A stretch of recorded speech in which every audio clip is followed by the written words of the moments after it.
Welcome back to the Leaders Playground. How are you feeling today? No, really. How are you feeling? What's the emotion that you're having right now, if anything? Are you satisfied, happy, frustrated, stressed, excited? Well, this episode is all about our emotional experience. And we're going to talk about the science. We're going to talk about what you can do to use this in your workplace and manage your team better and enjoy your work more. I can't wait to share it with you. Keep listening. Hi, thank you for listening to the Leaders Playground, the podcast for leaders who wish their work would feel more like play. Leadership can be lonely, overwhelming, and just plain crazy-making. We are here to rekindle your spark.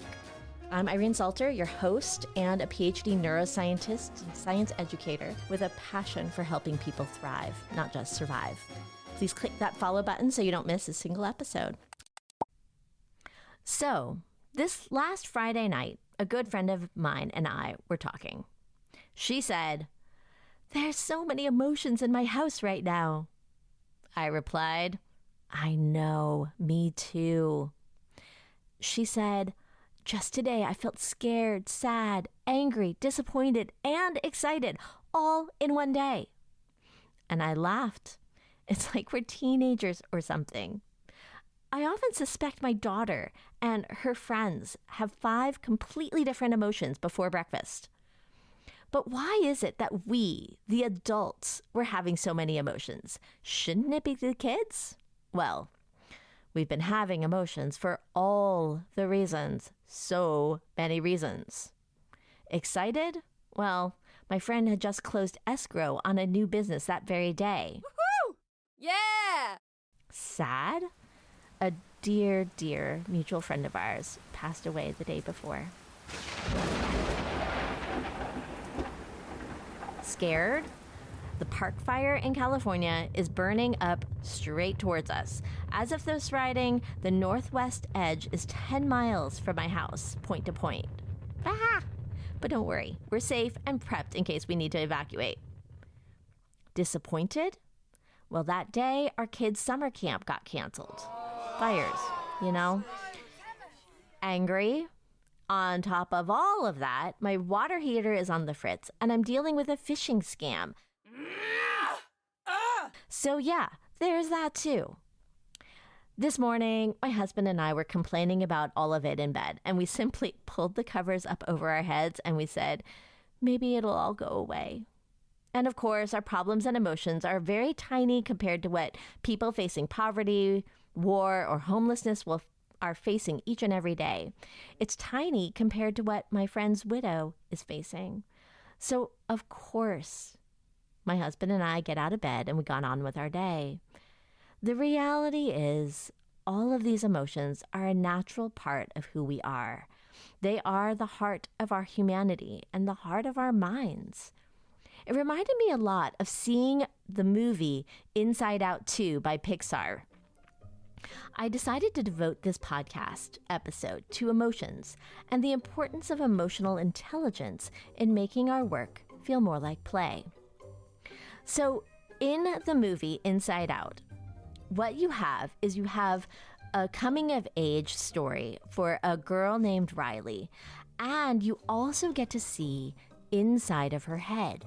You look inside of her head, and in there are these voices. There's 5 core emotions: joy, sadness, anger, fear, and disgust. They're personified in all of these beautiful, funny ways within a mission control-like headquarters.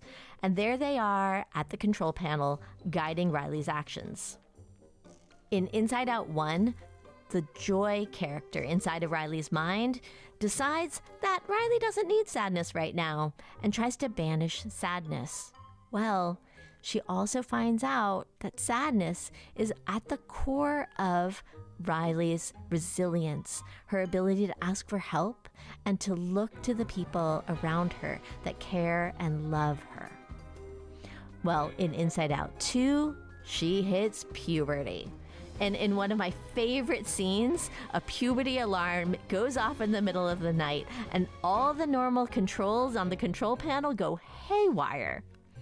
And with puberty comes 4 new emotions: anxiety, envy, embarrassment, and ennui.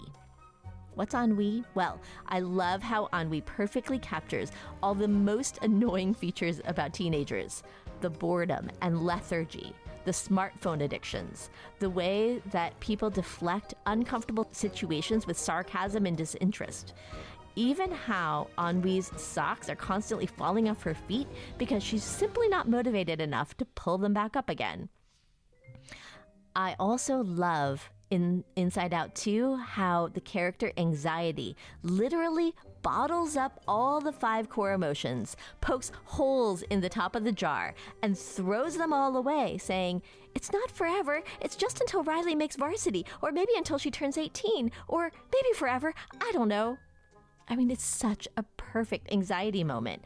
And that was me at age 13, moving to a new town, starting high school, driven so hard by anxiety to become what everyone else wanted me to be in order to fit in. Those emotions feel so real, and being able to see that visually portrayed in the beautiful way that Pixar does was amazing to me. I probably should back up a little bit, though, and define what emotions actually are scientifically. How do scientists and psychologists explore and understand emotions? Well, emotions are characterized by several things. First, there's an outside trigger, like some object or some situation that causes the emotion to exist. And then, once it's there, 3 things happen in our bodies.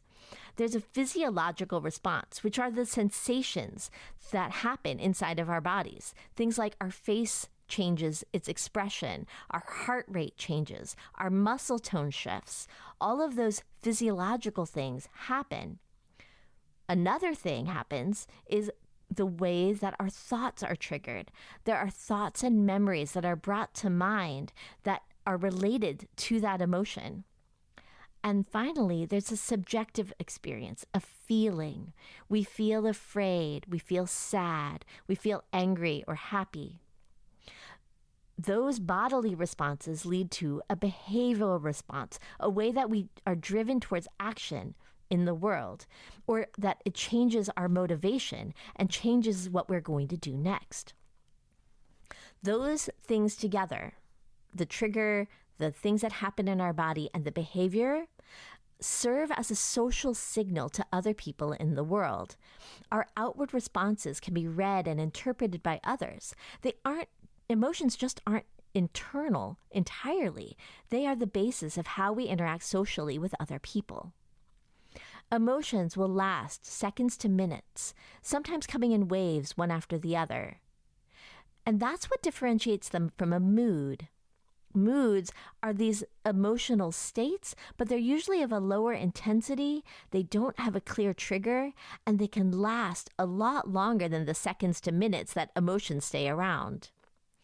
Well, the science in Inside Out was guided by these emotion researchers, Paul Ekman and Dacher Keltner, who spent their entire careers exploring the psychology and neuroscience of emotions. I even had the privilege of overlapping with Dacher while I was at UCSF and he was at UC Berkeley, and we were both part of this multi-university emotion research program. What was so cool is how those 2 movies trace the progress of the scientific studies of emotions. Emotions began to be studied by Paul Ekman. In the 1980s, he turned emotion from something that could only be studied subjectively by self-report into a truly data-driven science. Ekman and his team began by cataloging facial expressions that are associated with different life events, like the death of a child, a fight, or reuniting with a dear friend. Their research uncovered 5 emotion families, things that are universal, that all human cultures express and recognize, whether you're an American teenager or a Papuan from New Guinea with 0 contact with the outside world. The 5 emotions are, you guessed it, joy, anger, disgust, fear, and sadness. The same ones that are portrayed in Inside Out. The cool thing is that even people who are born blind will make the same 5 facial expressions without ever needing to watch others. These emotions seem to be pre-programmed into our biology. They're not things that we necessarily learn. They're just who we are as a human. Well, there's been many years between that first movie and the second. One of Paul Ekman's protégés, Dacher Keltner, began to expand upon these core emotions, and he brought them into a much wider range of experience. Dacher focused on awe, but there are many others in the world who are applying these same scientific techniques to study other emotions like anxiety, jealousy, guilt, love, compassion, and dozens more. What a lot of researchers now think about emotions is that they are these constructed experiences. Their best guess is this trigger in the world, which creates some physiological changes and also our cognitive experiences. The brain takes those together and integrates them, creating that feeling that we have and the responses that we create. You don't have emotions. They're not these predestined things. They're constructed. They're malleable, shaped in time. So for instance, if in the middle of an emotional experience, you take the time to breathe, that will change the emotion you feel. Or if in that emotional experience, you change your thoughts and pull up different memories, that will also change the way that you feel and the way that we behave. We're not always conscious and aware of all of the aspects, but one of the prime creators of this idea of constructed emotions, her name is Lisa Barrett, and she says, in a sense, you can think about emotions as tools born of the social reality we create that influence and regulate one another's nervous systems. Isn't that cool? Emotions are there to influence and regulate each other's nervous systems.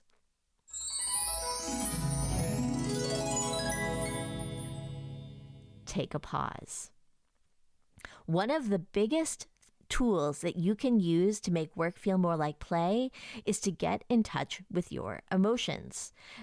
You begin by understanding what emotions you are feeling right now. See, remember back when I was 13, I had so much anxiety and I bottled up a lot of my emotions, just like in the movie. For much of my adult life, a lot of my emotions were hidden away, suppressed, and constrained. I actually took pride in the fact that I rarely cried and I never screamed.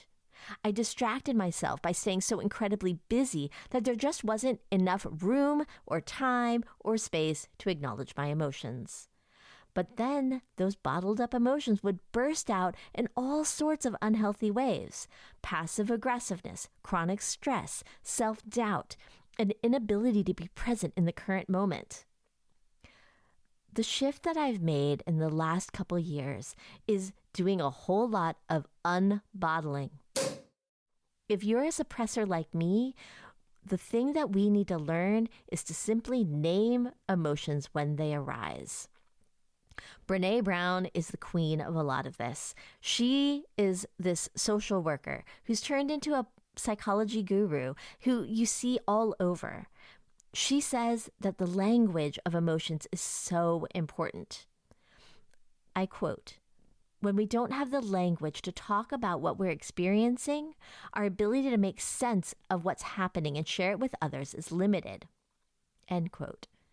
Brené describes 87 emotions in her book, Atlas of the Heart, one of my favorite books.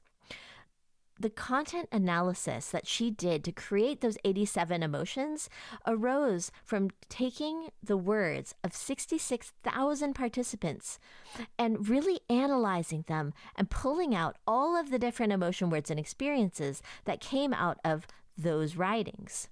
She took the collection and found 150 words And then she held focus groups with therapists, counselors, and social workers to identify the emotions that are most important to be able to name in order to process and heal from the experiences we have in the world. In putting this podcast together, I took a little extra time to consider the names of the emotions that I was feeling. I'm not just sad about my friend who passed far too soon. What I'm feeling is grief.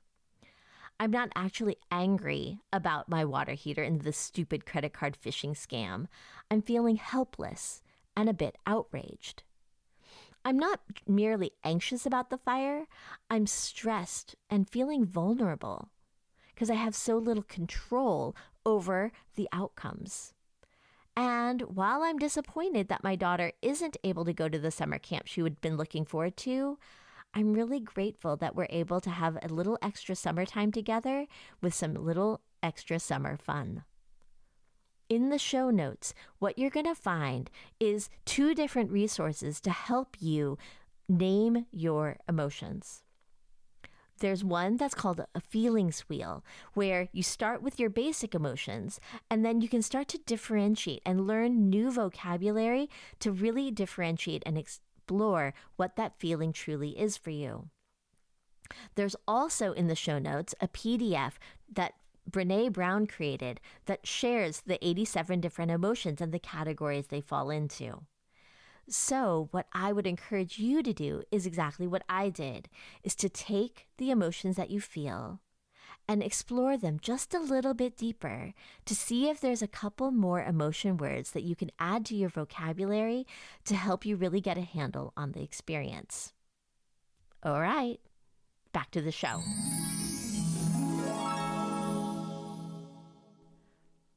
So, that ability to name your emotions is the first part of what's called emotional intelligence. Daniel Goleman is the psychologist who is the ultimate expert on emotional intelligence. And emotional intelligence is defined by how well we can handle ourselves and our relationships when it comes to our emotions. He breaks it down into 4 domains. First, there's self-awareness, then self-management, then other awareness, and other management. I mean, self-awareness is knowing your own emotions and understanding why you're feeling what you're feeling. It's exactly what is happening in the strategy that I just named for you.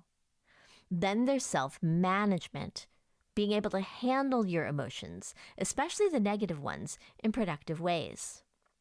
Then you can come into other awareness. That's empathy and being able to name what other people are feeling based on the cues that they're giving off. And finally, the top level is other management. That's the social skills. It's putting all of those things together, your own emotions and other people's, together in social relationships. People who are good at emotional intelligence are better in the workplace, and their work is more fun. It's more enjoyable. It's easier. The research suggests that people with better emotional intelligence have better work performance, higher productivity, better relationships, better team dynamics, greater life satisfaction, and more happiness. And it feels better. Emotions don't come out in wackadoodle ways, like the angry outbursts inside of a meeting, or snapping at your husband when you come home after the end of a hard day. Those really strong emotions are dealt with in healthy ways. It's easier to handle them if you have some emotional intelligence. And let me give you some examples of how this actually manifests inside of a work environment. So for instance, employees at Motorola went through an emotional intelligence training to increase their productivity by over 90%. That was the tangible result of just that emotional intelligence training. As to performance and success, there's a gentleman named Mark Fenton O'Creevy, who's a professor at the Open University Business School. He was trying to look at what made stock traders more successful, who made more money. Interestingly enough, those that relied purely on data, logic, and statistics were less successful than those that allowed their emotions to impact their stock picks. What? Yeah, really? Well, when they had limited information to draw on, those stock traders with greater emotional intelligence, they could acknowledge their emotions and name them, and then use those feelings to help guide their choices. They understood also that when the emotions became too intense, that you could step back and manage them. The issue for the successful traders wasn't how to avoid emotion, but how to harness it. This also matters so much for leaders.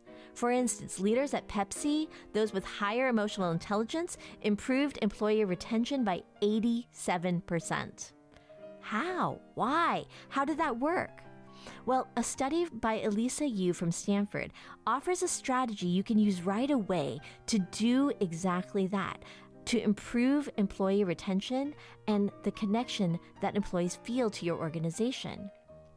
Alyssa and her colleagues found that in work situations, one of the keys is to simply acknowledge other people's emotions out loud. That strategy helps you manage others and yourself. In this study, employees reported higher levels of trust in managers who engaged in emotional acknowledgement than those who did not. That means if a manager says, "Hey, a lot of things came up in staff meeting today. You looked upset. How are you feeling?" Or a manager who would say, "You're really quiet. What are you thinking?" All of that acknowledges the employee's emotional state, and that adds a great deal of trust and engagement to the team. The end story here is that emotions are beneficial and so important.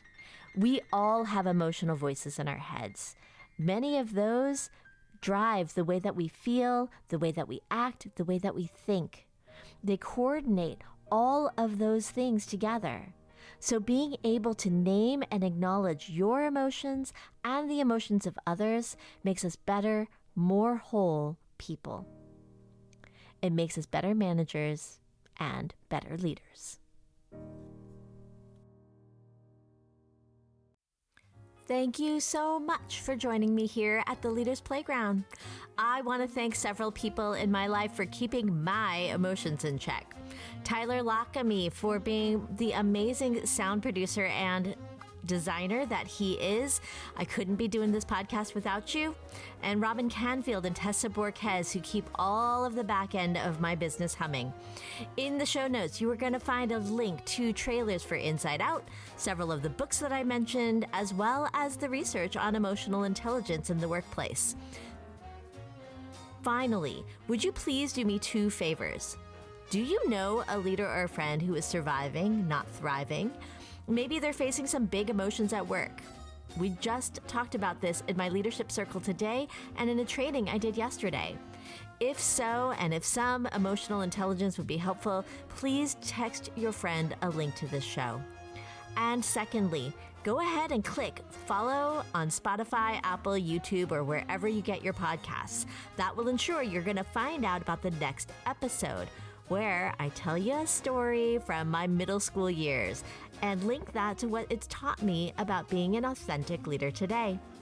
Join me next time here at the Leaders Playground.